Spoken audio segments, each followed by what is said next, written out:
ఎత్తి పంచకం అండి.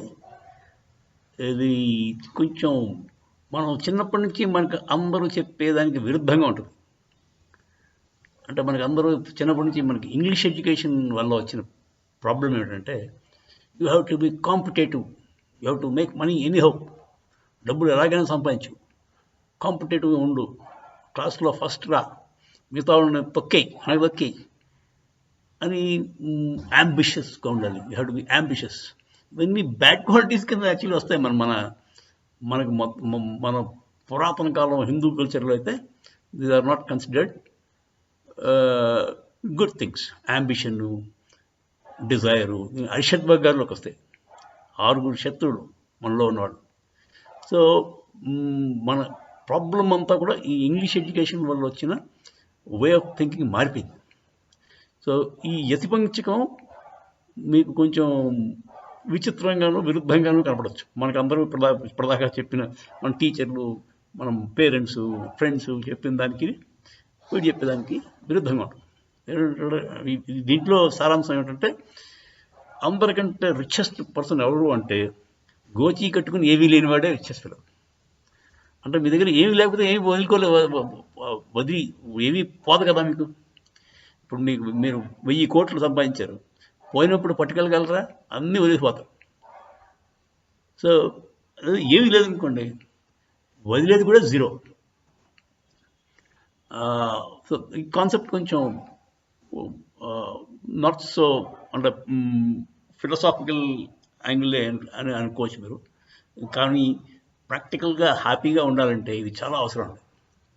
అంటే ఇప్పుడు ఈ ఎక్సెసివ్ అంబిషన్, అందరి మీద కాంపిటేటివ్గా అణగదొక్కి మనం ముందుండాలి అన్న ఫీలింగ్స్ అన్నీ కూడా మన అన్హ్యాపీనెస్కి దారితీస్తాయి. So yeah, let us go with the అంటే యతి పంచకం ముందు చెప్పుకుందాం, తర్వాత దాన్ని డిస్కస్ చేసుకోవచ్చు. బేసిక్గా దీని కీవర్డ్ ఏంటంటే కౌపీనవంత ఖలు భాగ్యవంత. కౌపీనవంత అంటే గోచి కట్టుకున్నవాడే అందరికంటే, ఖలు అంటే బాగా చాలా చాలా భాగ్యవంతుడు, రిచెస్ట్నెస్.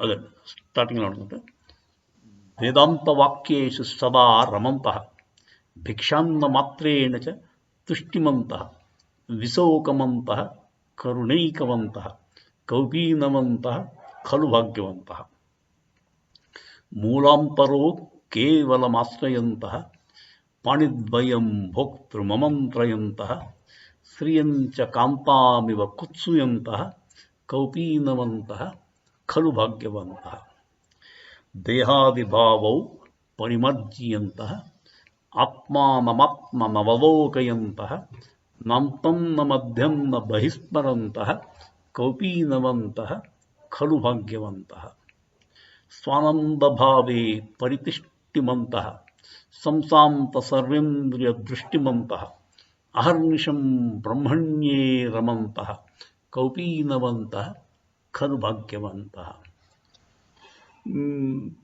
పంచాక్షరం పావనముచ్చరంత పతిం పశూనాం హృది భావయంత భిక్షాసనాధిక్షు పరిభ్రమంత కౌపీనవంత ఖలు భాగ్యవంత. అంటే బేసికల్గా దీనిలో మీరు చెప్పిన కదా కీవర్డ్ ఏంటంటే గోచి కట్టుకున్నవాడే అందరికంటే భాగ్యవంతుడు. కానీ వాడికి ఇంకా క్వాలిటీస్ కూడా ఉన్నాయండి. ఉత్తి గోచి కట్టుకుంటే సరిపోదు. రేపటి నుంచి నేను గోచి కట్టుకుని తిరుగుతాను, నేనే రిచేస్తున్నానంటే సరిపోదు. మిగతా క్వాలిటీస్ ఏంటంటే వేదాంత వాక్యే సుసదారమంత. వేదాంత వాక్యాలంటే చాలా ఇష్టం, వాడికి ఎప్పుడూ ఇష్టం.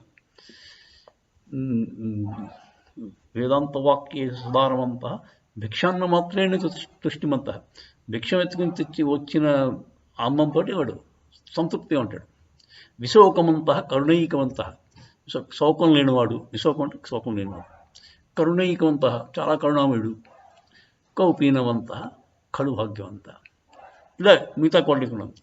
అది శ్రీయంచ కాంతామివ కుత్సుయంత అంటే శ్రీ అంటే డబ్బు, కాంత అంటే ఆడవాడు. శ్రీయంచ కాంతామివ కుత్సుయంత రెండట్లని చాలా చాలా అసలు లెక్క చేయడు, వాటి గురించి వాడు పట్టించుకోడు. ఇలాంటి క్వాలిటీస్ అన్నీ ఉన్నవాడు, గోచి కట్టుకున్నవాడు అందరికంటే రిచెస్ట్ పర్సన్ అంటే దీన్ని బట్టి మిమ్మల్ని అర్జెంటుగా డబ్బులన్నీ వదిలేసి ఆ, గోసి కట్టుకోమని అనట్లేదు. కాకపోతే దానికి అంత ఇంపార్టెన్స్ ఇవ్వడం తగ్గించండి. It is not the only thing. So for happiness డబ్బులు ఒక్కటి సరిపోదు. డబ్బులు ఉండడం వల్ల యాక్చువల్గా ప్రాబ్లమ్స్ ఎక్కువ అవుతాయి. అర్థమనర్థం భావయ నిత్యం అన్నాడు శంకరాచార్య. సో ఇదండి బేసిక్ కాన్సెప్ట్ ఇది. దీన్ని కొంచెం పిల్లలకి చెప్పి, బాబు నువ్వు అంత ఉద్రేకపడిపోయి అందరినీ ఓడించేసి ముందుకెళ్ళిపోదాం అని చదువులో కానీ దేంట్లో కానీ చేయాల్సిన పని లేదు. కొంచెం హ్యాపీనెస్ అంటే సాటిస్ఫాక్షన్ వల్ల కూడా వస్తుంది. Satisfaction need not be from అంటే డబ్బుల వల్ల రాదు. లేకపోతే ధన జన యవ్వన గారు 3 ఉన్నాయి కదా, ధనం జనం యవ్వనం, ఈ మూడింటి వల్ల నీకు ఇబ్బందులే తప్ప హ్యాపీనెస్ రావడం అవకాశం తక్కువ. అదండి ఈ ఈ ఈ ఈ డైరెక్షన్లో వాళ్ళు ఆలోచించడం మొదలెడితే they will become less stressed.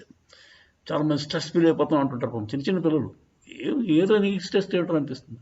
వాడు డిగ్రీ కూడా కంప్లీట్ అవుతుంది, స్ట్రెస్ అయిపోతున్నాడు, ఐఎమ్ టోటలీ స్ట్రెస్డ్ అంటాడు. ఆ స్ట్రెస్లు అవి ఉండకుండా ఉంటాయని నా ఉద్దేశం. జై శ్రీరామ్.